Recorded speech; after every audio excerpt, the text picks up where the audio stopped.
viewers, hope all goes great. Richard here again, and welcome to the second in our series of videos with regards to the changes that have come into effect since Brexit for any who are looking to move over to Spain on a full-time basis, or indeed those that are coming over looking to find the perfect holiday home. In the first of our videos, which was very well received, we covered the changes with regards residencia, the necessity these days to apply for visas if you're coming for an extended stay, what requirements or criteria you have to meet to obtain these visas. In this film we cover another very important subject which would probably affect the majority of people who are thinking of moving over to Spain, either for a full-time home in the sunshine or to purchase a wonderful holiday home, or indeed any that are setting up in Spain and returning over to the UK. So since Brexit came in, undoubtedly the logistics of moving furniture from and to Spain have become decidedly more complicated, more complex and perhaps even more costly. We've had a great chat with an old friend, great guy, Burt, who co-runs a company long established here in Almeria called Indalo Transport and Storage. And Paul has been kind enough to go over, if you like now, the process involved from start to finish with regards moving furniture backwards and forwards. He's covered the changes to the process, he's covered the additional, planning that's required, the costings, will it take more time these days, etc. One thing that we found very interesting from speaking to Paul is that the demand for people coming over and ordering furniture removals is still very, very high. They've never been busier, so that's an absolutely fantastic thing, and long may that continue. Hope you find this video very useful, and if you do, please, as always, make us a comment, we'll get back to you, give us a like, and please do subscribe. So is it possible to bring your furniture from the UK to Spain? Of course it is. We don't have great freedom of movement like we used to. The only differences these days are customs control and the tax regime, which means to say that if you're not going to be resident in Spain, you could end up paying VAT on bringing your goods across to Spain. You will pay VAT, IVA, 21%, on the value, on the declared value of your goods. Whereas if you're actually coming to Spain as a resident and you already have residencia in process or it's been approved, then you can move your goods here without any fear of paying VAT. Okay, just to go back on the tax situation, if you have residencia approved, if you're coming to live in Spain full time and it's in the process and it's provable, you can move your goods free of IVA. 21% is the current rate of IVA. So yeah, basically no tax payable. There is an additional charge on top of that because there is paperwork that we need to provide to the customs authority to negate the transfer of residency, the VAT. That's just a one-off payment. Typically it's a couple of £100 to get the whole consignment, the whole furniture, the whole amount of furniture into Spain without any IVA. The biggest changes since Brexit, apart from the tax implications that I've already said, is the amount of administration that we as transporters and removers have to go through. So we're in constant contact with our customs agents. We're used now to dealing with the Inland Revenue.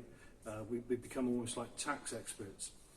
The biggest thing, I think, from a customer's point of view, is the planning that needs to go into it.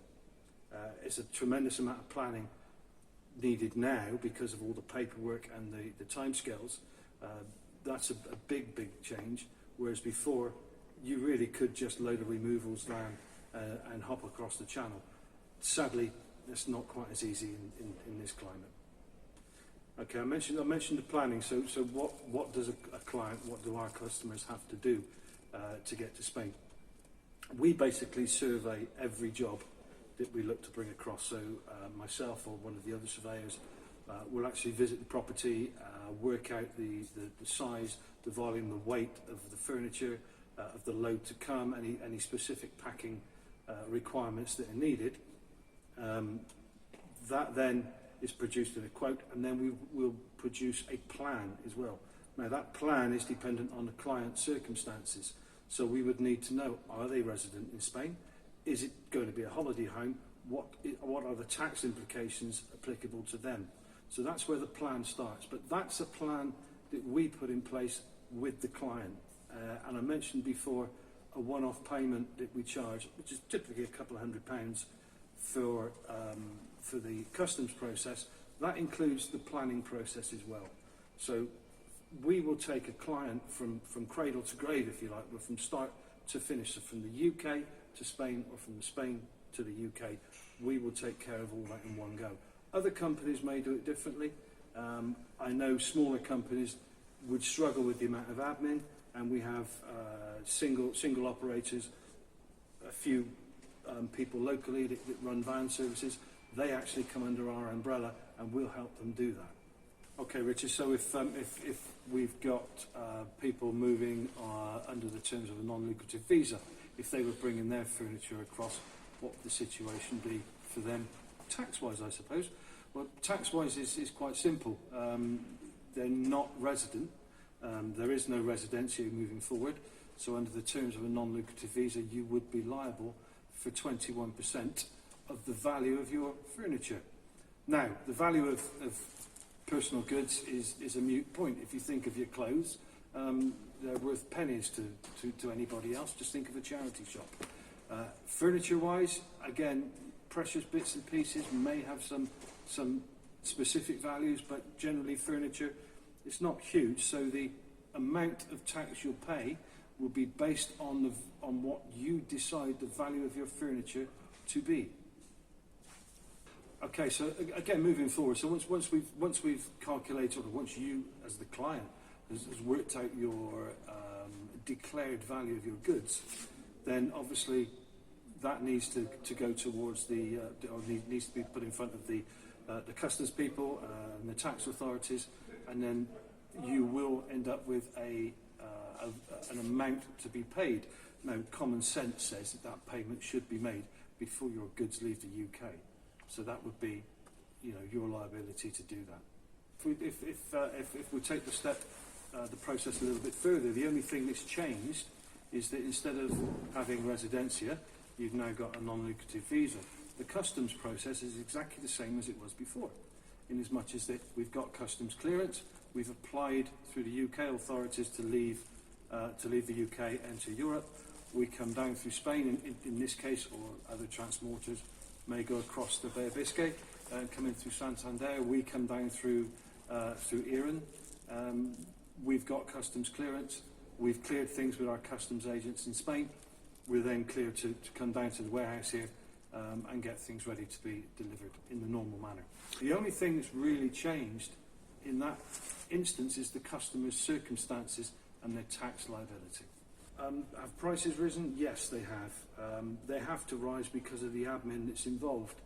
20% is probably a good starting point. In many cases, it could rise even further than that. But then again, you have to look at the reason for the rises. The reasons for the rises aren't just solely because it's a new administrative system.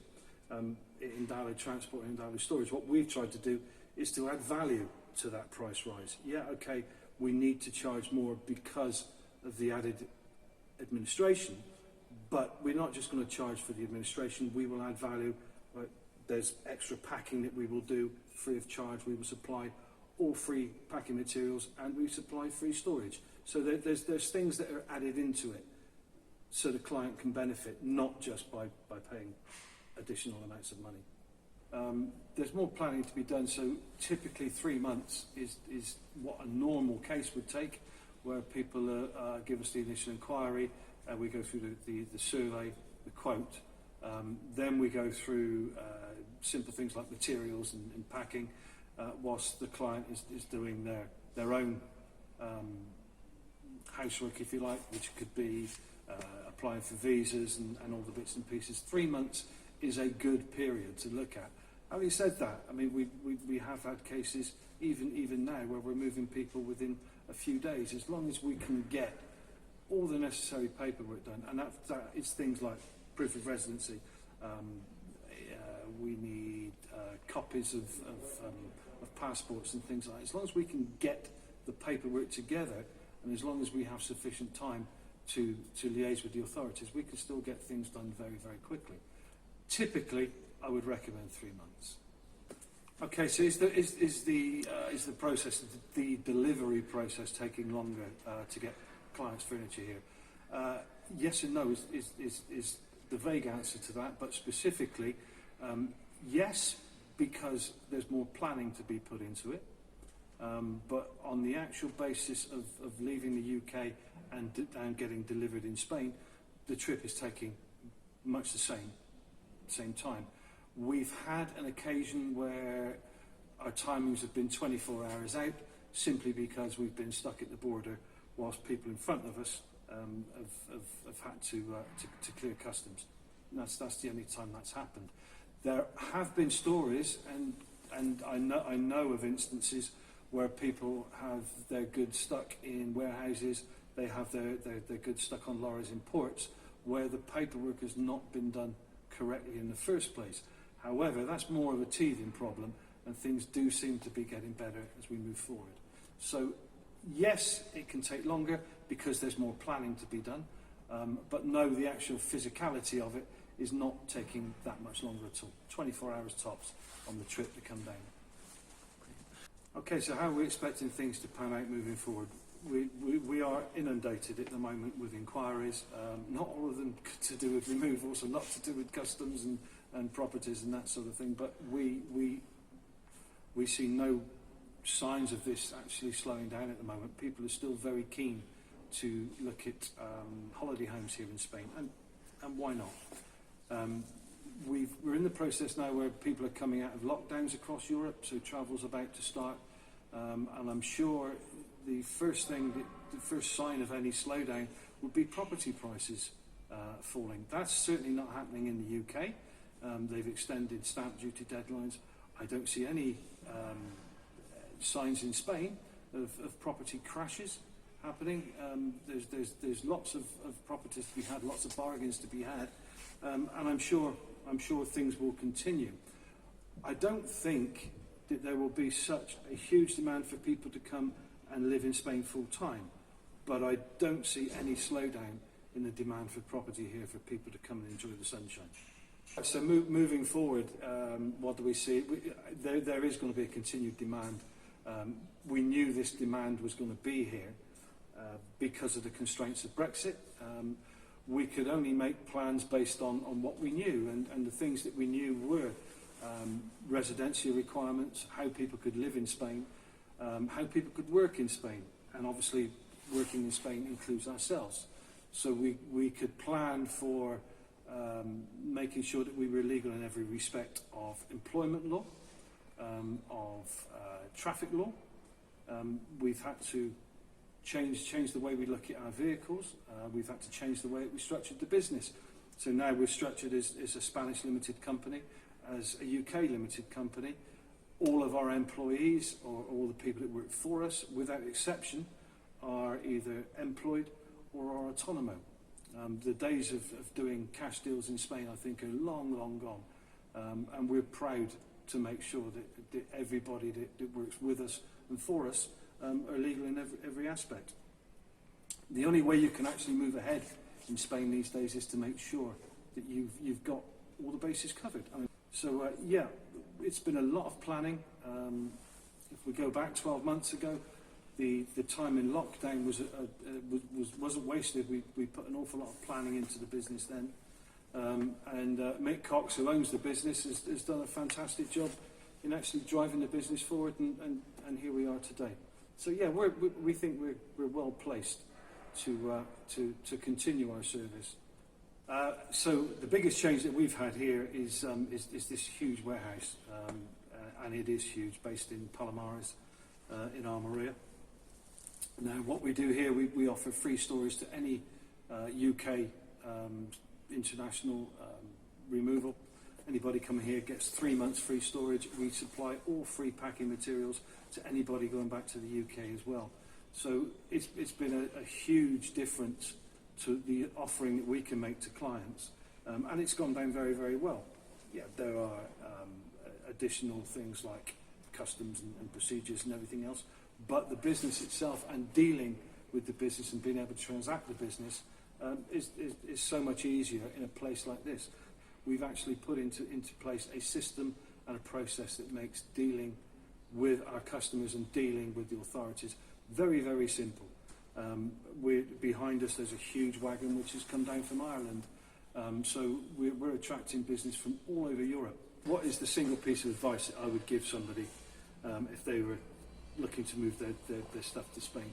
Well, quite simply, choose your remover carefully. Choose your removal firm in the same way as you would choose where you're going to live. You need to know that it's somebody you trust. You need to know that it's somebody that can look after your bits and pieces. And you need to know that they're legal. You wouldn't want to send any of your stuff across Europe on the back of a truck that was illegal. There's no need for a removal to Spain to be complicated. It can still be stress-free. We always try to take the heat out of it, to take the stress out of it for our clients by holding their hands right the way through it. So it can still be a stress-free experience. And Spain's a marvellous place to come to. You just need to make sure that you abide by the rules.